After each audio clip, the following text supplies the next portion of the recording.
Scoom. All right. Hey, what's up, everybody? My name's Big Scoom, Here's Tyler John the Duck. and this is Scoom Scoom Speak. Speak.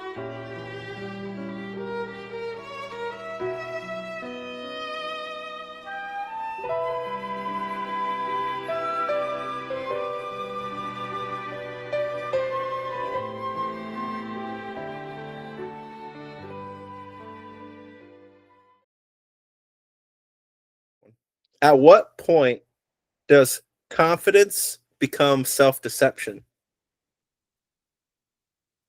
Do these two naturally overlap? I'm unaware. Well, it depends. I mean, your answer already says you're a very humble person. Oh, okay. Yeah, I don't know. My mind, I don't know. My mind doesn't really equate these two together very much. How come? So, well, I mean, I guess, yeah, sure. I don't think that confidence would blend into that because self-deception. Yeah, I'm very vague on either one of these topics. I don't think I Interesting. can relate these two very well in my brain. I've been trying. I can't find too many similarities. Wow, that's interesting. So, I think they're super close because if you're confident in some sense, in the maybe because there's outliers, but generally, if you're confidence, then you are in some like aren't you in some sense lying to yourself unless unless you've achieved everything that there is to achieve in the world or in your life or whatever, then right, like if you did the actual achievements, then like yeah, you can be confident. But there's many things that you haven't done and that you aren't good at. That's true. So, well, I don't know if we can say achieve means mastery, right? Because what if your goal is to just what if your goal is to like, I don't know, be really good at one specific part of a task, right? Maybe not mastering the whole task, but and if you're confident that you're good at like, I don't know, painting this car, but you're not good at working on the engine, I don't I don't know. And real quick, ask your question again. Yeah. And then another thing you had me think is aren't you being self-deceptive in some sense by not thinking that you're confident in the engine part? But hold up. The question was at what point does confidence become self-deception? Yeah, right. I guess that's true. The last point you just made was great. At what point, really, do you think, oh, my limits only stop at this one part, right? Because it's fear and probably ego, the fear of failing, is what's holding you back from learning the next step anyway, right? The engine part, as we're using here to kind of frame a situation, I guess. I get I I get it, and we're both now I think kind of agreeing as in if you to say you're confident at one thing means that you're not confident in other things, and that could be the self-deception right there even, right? Yeah. Yep. I would agree more so with that than where my brain was trying to take it earlier, and I was trying to find similarities. I think the similarities might be the sense of how similar they are that they're setting themselves apart. I think the question is like because I feel like this question a lot of people would get as in like it doesn't have the word arrogance in there. Like if it was like arrogance and self-deception, then it you know what I mean? Then they'd be like, oh okay, yeah, like because arrogance is what like Cocky and actually prideful, right? how do you even define arrogance in I some sense, right? yeah, I think it's cocky and prideful, like braggadocious and boastful. People hate that. Is Well, that yeah, for sure, because there's no sense of humility in it. Isn't it funny that people gravitate towards people who are rather humble and understanding, right? Versus those who are, I'm better than. a number of people, and this is why. And I don't know. It's just my opinion. It isn't healthy.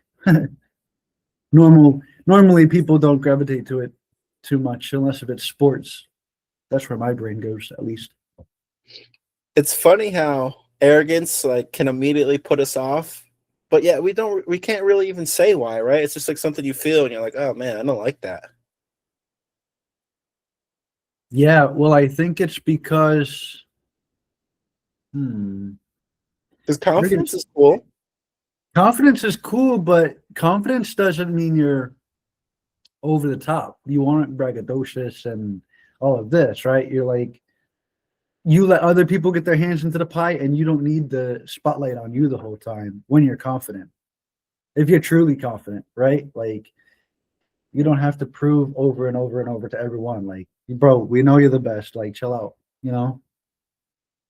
I wonder if confidence can be in some Confidence sense. can confidence can teach, confidence can be a good teacher, but arrogance and ego, not so much. I think that's where it takes me. That's a good that's a good way to put it. We can leave it off at that. I got another question. I got a couple others, but Yeah. is boredom a problem to solve or a signal to pay attention to? My brain first, I wanna categorize all of this, right? I don't know. I mean, there's a lot, in my opinion, there's a lot to unpack here. You could take it as just a straightforward question, but I think we should identify a few things here. What exactly is boredom? Does boredom come from, oh, here we go, I'll play this question. I don't know if you like it when I do this. Does boredom come from lack of the ability of being comfortably alone? I think it's smart to want to define it. And to your question, in some sense, yeah. I mean, it's like the more you learn, the more it's harder to have a simple conversation because everything is so layered and multifaceted. But in your sense, yeah, I mean, I would agree. Yeah, if you have you have trouble being alone, then yeah, that's something to do with boredom for sure. Yeah. Anyway, can you ask your question one more time? Is boredom a problem to solve or a signal to pay attention to? Okay, yeah. So if I'm going to go just based off of this, and I'm not going to abstract it and pull it all apart, I'm not going to do that right here. I go with the latter. It's something to pay attention to. Why are you bored? And how did you allow yourself to get into the situation? And when you are bored, you need to also pay attention to what are you doing with your brain and your hands and your body when you're bored, right? We try to fill the void of boredom, sometimes with eating and other bad unhealthy habits, and sometimes positive habits. But I think if you're using it for a positive habit, you wouldn't call it boredom. Like if you say, for the next 20 to 30 minutes, I don't have anything to do. I'm going to lift weights, right? You have weights around the crib and then you do that, or, you know, call a friend and have a great conversation. Like there's ways to get rid of boredom. You have to fill that with a different habit or something where you're learning something. You have to fill that void with something productive in order for it to not be considered boredom anymore. That's my answer. You know what's funny about words is what you said with your words, which I could be reading them wrong, is that boredom is a problem to be solved. And It is. here's why. Yeah, okay, then we agree. Because what's in some sense what's wrong with being bored? That doesn't have to be anything that doesn't have to mean you have a character flaw or maybe boredom every once in a while could be good for you or for your soul. Okay, I agree, but I don't think in that point you would call it boredom. You would call it relaxation. Because when you originally asked this question, my brain went and it showed me a picture of, somebody chilling on a vacation trip, and that's where my mind went. Because that's where I find boredom the most. When I'm out of state, right? I'm far away from home. And just not every moment can be, action packed, right? So you're gonna fall into a lull moment, right? Maybe you take a nap or go outside and look at the trees in a different location. I don't know. It is fair that your mind went there first, because the first thing you did want to do was to define the terms. So now we're going full circle, because what is the difference between relaxing and being bored? Aren't they the same? No, I don't think they're the same. One's positive and one's negative, you must mean then, right? Yeah, yep, that's where my brain went. I think boredom is something that we should focus on killing. If you're relaxing, then I picture, yeah, sitting back, smoking a cigar, killing time on purpose with an idea that this amount of time I have to kill will eventually be gone, and I have a task to get back to. Boredom comes from nothingness. Like, I don't have a plan in the next 30, 40 minutes, like I yo, actually after the next 4 hours I'm just gonna end up going to sleep, right? And I don't know, I think that sleep is a negative thing as well. I know, like, oh, it's positive because you rest and all this stuff, but dude, I think a lot of, if you sleep 8 hours a day, there's a lot of your time wasted that you could have been doing something productive. Just my opinion. agree with you. And through hearing what you said, I actually realized that this question's a contradiction, because it's like one before the other. The boredom is a signal to solve, like to do something about. So it's not like it's one or the other. It's one and then the other. So I would it's, agree. Yep. yeah, And boredom's a problem to be solved. yeah, it is. It is. And a signal first. So that's interesting. Heck yeah. No, I'm happy we were able to break that down and get to the bottom of it, man. I'm really happy. Spiritual beings having a human experience? Question mark. Is that what we're doing? Absolutely, positively. Yeah, I am so sold on spirits and well, I imagine spirits and souls we mean as the same thing. Yep. Yeah, I'm so sold on that. Yeah, I definitely think so. I feel it. I feel it in my heart. So I agree. I definitely agree with that. And that's because we all understand eventually this body that we have currently, this bag of bones with a face and a name that isn't ours, is going to eventually die and leave us. And the brain and everything is going to be a part of that. But the soul inside, or the spirit inside, it goes someplace else. It goes someplace else. I And have I think what's beautiful about spirits and souls that isn't talked about enough is that's where our personality and our characteristics, like if you're known to be a laughing, loving, outgoing kind of person, that's a reflection on that. And then if you're not, you're just everything opposite of what I just said, then that's also a reflection of that. And yeah, that's super fire. I saw this one quote and it said, our souls are our souls are colored, or was it colored? Yeah, colored to the shade of who we are, or something like that. Our experiences. I'm trying to remember, but it's interesting that you brought up personality, because I was hearing an argument about God, and couldn't could it be possible that God is just like the best personality of all the personalities that could exist in some sense, if that makes sense? hold on. Say that again. I'm not gonna lie. I'm sorry. My brain drifted off, and I thought about the name of a movie that I was gonna reference. But say that one more time. Could it be possible, because you brought up personalities and spirits and souls, could it be possible that God is just the best possible personality of all the personalities that are just possible?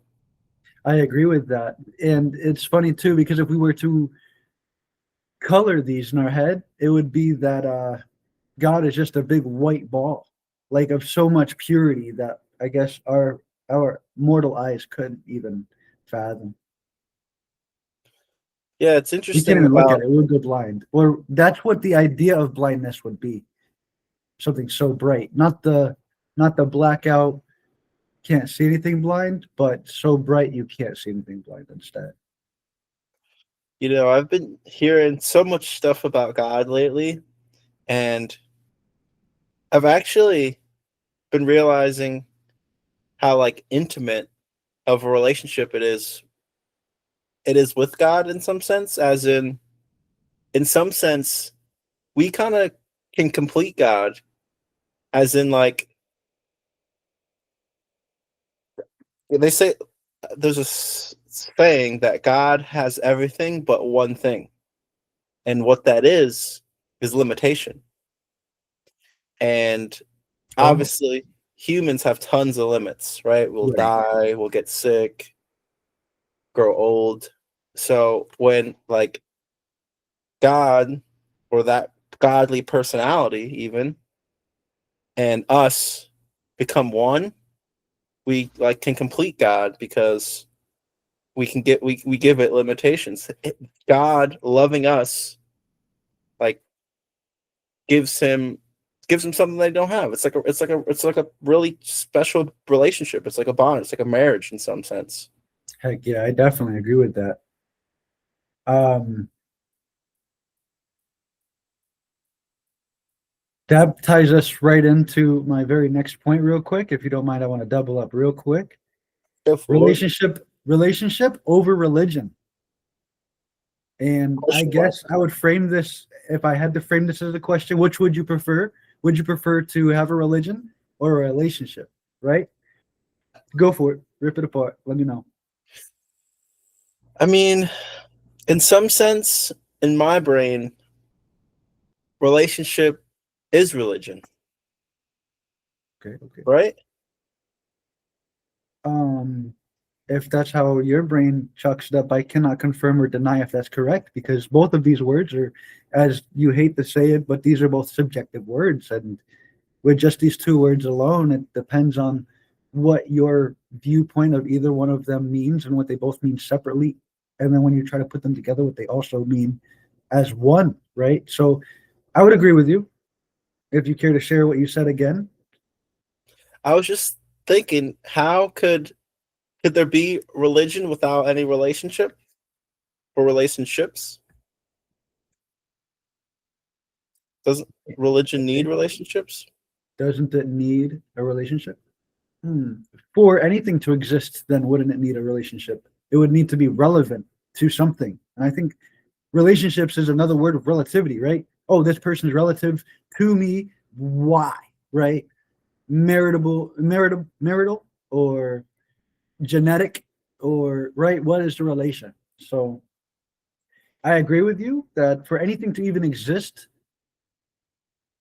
for us as humans to really think something exists, it's for us to be able to give that thing a life story. This is what, from what I understand, right? If once we can give whatever we're looking at a life story, now that thing has a specific value, and we value it based off of our relationship to it, the love that we might share it. You know, there's three different types of loves you and I talk about. So there's that. So I would agree with you. Yeah. And as I said before, it's based off of really what all three of these words, or both of these words, relationship versus religion, what these words individually mean to you. Um, Well, well, it's interesting that you brought up values, because I would agree. Like, you, as soon as relationships get into the mix of the conversation, yeah, instantly values sprout. That's why there's so much negative talk about science from like religious people, because science doesn't need value. It doesn't need to have values, because it's like objective, like numbers and data. Nothing to speak about with value. But you know, we don't live our lives like that. mm, mm. So I agree. I like where you're going with this. So the way to have a relationship with a religion would be then to build the value in that relationship. And that would only come from spending time with it, correct? I mean, you ask you what you're asking it on multiple levels, because it's like because in one level it's like, okay, well, as I get to know who I'm having this relationship with, I'll have my values that I bring to it. They'll have their values. And then if we want to continue the relationship, we will build values together. Is one way I think you mean it, right?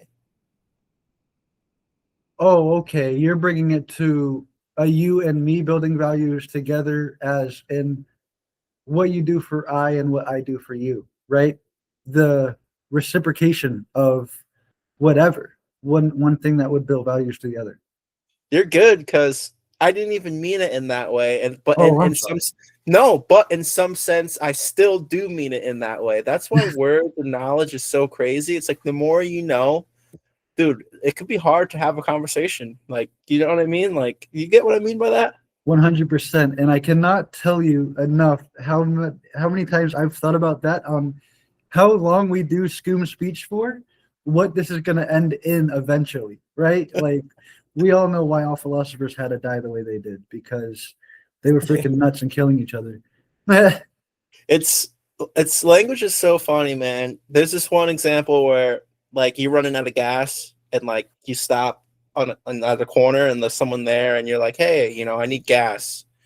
And they're like, oh yeah, you just drive over there and it's like right around the corner. But there's like so much that wasn't said. Like, oh, like it's not like they were like, oh, gas for what? Or like how much gas? Or like around this corner or that corner. Will I be able to make it there before I run out of gas? So it's like it's honestly amazing that we can even like all coexist and talk. It's crazy. I agree with that too. And it's so easy for, like, I think the point you're trying to say is how easy it could be misunderstood or misconstrued. I think that's why we do have a huge communication issue. I mean, a communication issue only resides in chaos, right? Because if we agree that we can just use our brains and our words to both achieve one positive outcome, which would be what's it called? World peace and stuff. It has to just it lies into miscommunication still and someone feeling unjust or something, right? It all has to lead to, it's got to just be as simple as a few things. I can't imagine it really being as complicated as the world makes it to be. Let's bring it back really quick to the value thing Okay. because what we were saying is there's multiple things we were saying all at the same time, which is crazy. But one thing we were saying was how when you enter into a relationship, either with God, which is how we started it, and then we kind of moved to people, each of you bring your own values to each other and in general. And to continue that relationship, you will continue to build values together for each other and in general. I agree with that. So if we were to just talk about it in like in like a heavenly and in a divine sense, Right. it's like I don't know. That's another reason why God could be great because it's like I don't have to bring values to Him for Him to give me His values. It's like because that's it's not even a relationship at that point. Do people believe what is true or what is useful to believe? Oh man, I wonder this one all the time, because what exactly is true and how do you know something's true? I ask these types of questions all the time, right? And that's why I always go to the answer of the truth has to be the truth just because it isn't hard to find. Like, if there's a whole bunch of loopholes and things like that that seem like this going on and there's over explanations, that's got to be kept. But ask your question one more time. Yep. Do people believe what is true or what is useful to believe? What's true or what's useful to believe? I don't know. I don't know if I'd really what is useful to believe. I don't know. That one's I would have to say the first one, just because the second one doesn't mean much to me. Yeah, it's interesting because there's this example, and I actually was just speaking to you about this. There's an example of like someone who's in a relationship and they think everything's going well, Mm. but it turns out that their significant other has been cheating the whole time. Hmm. And you can ask people in that pretend scenario, would you want to be told that if it was true? And most people would say yes. Most people would be willing to give up the great relationship that they had, in some sense that they had. It was a great relationship for the truth. Yet, like no one, like we can't really define truth even. Yeah, I know. I still struggle with what the heck truth even really means, right? So I don't know. Still, I don't know. I think I would still, me personally, I would still go. This is a question for the masses, right? Because you said, do people believe in what is true, or they believe in what is uh, Useful. useful? Yeah. So that's a people question. I can only answer it as one people, a person, and an individual who is very opinionated on my own, and I have a lot of issues of my own. I would go with the first one still. I don't know exactly where that lines up into the scenario you were creating with basically their life is a lie, but they're okay with knowing what they know to be true, and that's fine with them. Probably that Well, one. how it relates is because the relationship that they think they're having is very useful because they think it's great. They have a great partner. They love their partner, but they will give that up for the truth. If the truth is, hey, they've been cheating the whole time, they will sacrifice. They will give up what they think is great just for the truth. And Yeah. like, Well, that just depends if you're gonna allow the cheating aspect to sculpt your future with that person, right? If you're gonna leave them or stay. So that's a personal opinion, right? A personal choice, we could say. But I know people that have gone through adultery and still continue to be married. I was adulterized and I didn't. I wouldn't stay. I don't care. I think, me personally, I look at it as I respect myself to a certain level. And I was also so young that I could definitely move forward and have something more advantageous for myself, what I deserve in the future, versus what it was to hold on to that, in my opinion. And like I said, it's super subjective and it's their own personal decision with that specific scenario if we were to go with it. So knowing the truth, I think everyone deserves to know the truth. That's what I personally think. I think everyone deserves to know the truth, and how you decide to handle that truth is also, again, a personal decision. Maybe that part is up for debate, but everyone deserves to know the truth. Agreed? I do. It's just to me the craziest part about that fact is that how much like we'd be willing to give up everything for it. That's crazy, isn't it? It is. Well, you don't have to. You don't. You would be willing to, but you don't. It isn't written that you have to give that up. But if you go biblically, and an adulterer, they would be stoned or burnt to death. Well, there's another scenario where it's like if you were a child and you had parents and they raised you and then you turned 18, would you want them to tell you, hey, this was all a lie? You're not really our child. We were ordered to take care of you. Like most people would say, yeah, if that was true, they'd want them to tell me. They'd want to give up their 18 years of what they thought was amazing and great and useful just to be told the truth. I think the masses would lead into that because, like I said, we must all agree that the truth must be known, which is why they couldn't hide religion from humanity either, because the truth must be known. It's interesting because, like, obviously that's a huge mystery there about this truth stuff. Sure. So it would only make sense that like religion and God is related to truth somehow because it's all just such a mystery. Yeah, that's what I'm saying. And that's why we created a school speech. We're here to figure it all out. Yeah. I Hopefully, if got you guys bear with us long enough, we'll all find out. I got one more question. Yeah, go for it. Let it rip. Can Tater chip. something be sacred without it being religious? Yes. Yep. Yep. And yes. All three of mine checked out immediately to yes. Something can definitely be sacred because uh something can definitely be sacred without being religious because okay, we'll take it to the idea of grave robbing, right? You're a corpse in a coffin 6 feet under. Somebody digs you up on a cold, winter night or whatever, and they take just your skull and they run off with it. Yeah, they just took something sacred, buddy.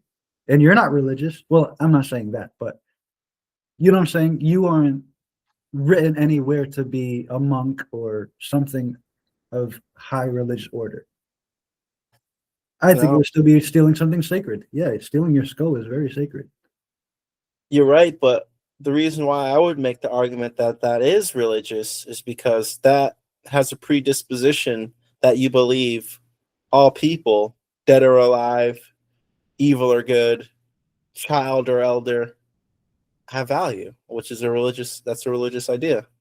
No, okay. Well, yeah. All people have value, even the dead ones. Well, it might be a religious. Yeah, I agree with you. And yeah, I agree with you. It's a rich religious idea, and not only one religion. So I'll just leave it at that. But yeah, that's a religious view. Let's see. Could it be sacred without being religious? I don't know. I'm too religious to freaking say that without without turning my brain off, really. Yeah, I don't honestly I don't know either. I would have to say my answer is still yes. My three yeses still count. All right, dang. Isolation is the sum total of wretchedness to man. Thomas Carlyle, past and present, Isolation is the wretchedness of what? is the sum total of wretchedness to man. So it's an attack towards mankind. Some wretchedness, some total wretchedness. Sorry. I wonder, that made me think, like, yeah, it's so weird. We even have relationships with ourselves, even, don't we? Oh yeah, dude. What I have conversations with myself when nobody's home that I wouldn't tell nobody else ever.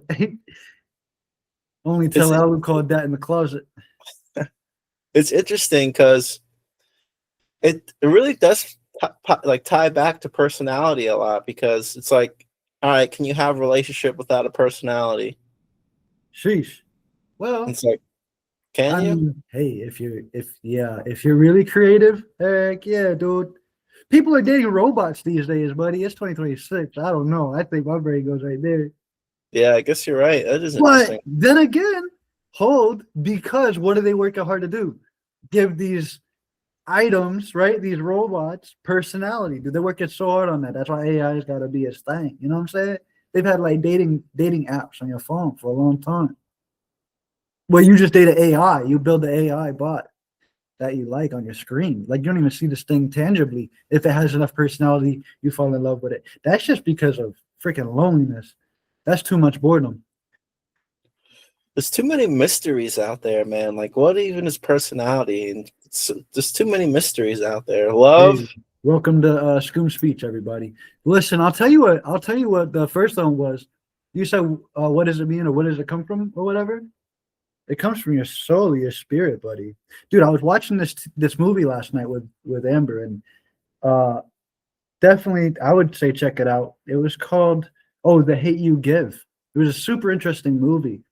Um, Black Lives Matter and all this stuff. But when I was watching it and I saw the one of the main characters get taken out, and I was like, yo, the next couple of scenes when you see them again, you're like, okay, it makes sense. Their soul is their personality, their spirit, right?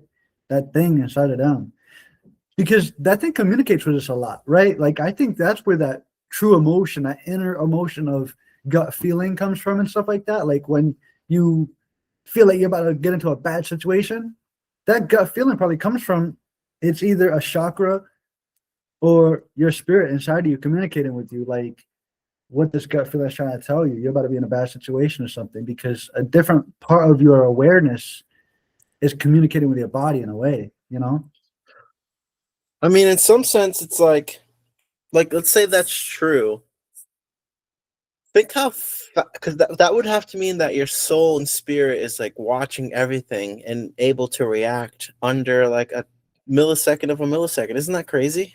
I agree with that. And it picks up on things that we wouldn't normally with our brain, because we're doing so much for our brain already, which humans only use like, I think it's 10% of your brain as it is. We definitely don't use 100% of our brain. I don't know what the percentage is. Don't quote me on none of this. But that is why biblically it says that it's important to pay attention to what you put into your mind, body, and soul, right? And it all comes in through your eyes and your ears and all this. That's why it's also important to fight off temptation, especially like temptatious thoughts, even, because where does everything create or start from, right? It starts in the thought process, all of this. So that's why it's important. It's really important to not drown yourself in profanity or pornography or substances, anything really. And even watching too many horror movies, you'll eventually find out that even those will color your soul. I don't know. It's so crazy. One thing I was just thinking is like, is it more soul or more body? And what I mean by that is, It's one of the other. well, yeah, because it's like if we have to think about something that is watching 24/7 and is able to react in an instant, that sounds a little bit crazy. But then it doesn't become crazy because you could think about, oh, well, my body is beating my heart 24/7, 365. And like What other if? things. What if it's really your soul inside of your heart, and they're beating it like a drum with a big hammer all the time? And then when your soul leaves, nobody's hitting the heart with a hammer anymore. Yeah, well, they say that the thing pumps. It's like a pump, but No, I know. I know. That was just open-minded thinking. Yeah, it just blows my mind because it's like, I don't know. There's so many things happen 24/7. So I guess it is. I guess it does make sense that there is something watching because it's like we're listening 24/7, right? Our and ears are on 24/7. not only is it watching, but it's watching from like bird's eye view all the time. That's what I think. Like Okay, it's watching over you, literally. I like that. But We because can. I mean, come on, you know about the idea of what was it called? Not lucid dreaming, but what's it called when you escape your body again? I forget. Not Uh, while dreaming. Astral projection. Okay, yep. So astral projection is when you leave your body, right? And it's dangerous to do because if there's anything in the room or area where you left your body at, it's now an open vessel, and something else could jump in and be you now. Yeah. This would only be possible if the idea of a soul was universally agreed upon. Dude, just give me 5 minutes. I just want to help you real quick. You know how you and I were talking about people are going like they're going into massive debt because of like TikTok trends and things like this. Yep. Dude, our current society, I've watched a lot of information about this. What our current society is experiencing is a dopamine overload. Absolutely. Big time dopamine overload. And dude, the side effects are crazy. So low effort to succeed, if any, right? Like, oh, like I'm too high on a dopamine overload. I'm not gonna actually put in all this time. Whatever. I'll explain it more as we get down this list. Information overload or overstimulation, learning things fast but not actually studying them. And the way to go through dopamine detox is by choosing discipline over distraction. That's basically what it is. And it all starts from distraction, like immediate videos, a swipe of a finger, a whole different thing. Like the location's completely different. People in the video, it could be from one part of the world to another, especially if you get bad on Twitter and you just start swiping. Oh, dude, these videos get crazy. retraining your habits is to become a different version of yourself, right? Yep. More personal confidence. I put more gym gains personally. That's just something that stood out to me. More time to study a book, less scrolling, less distractions. Habits will eventually be the way of life, and you'll be so focused that the distractions, they're just gone. Like you don't have those distractions anymore. Yep.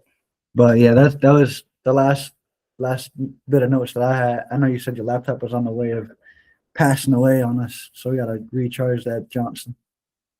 Yes, sir, buddy. We will end it there, buddy.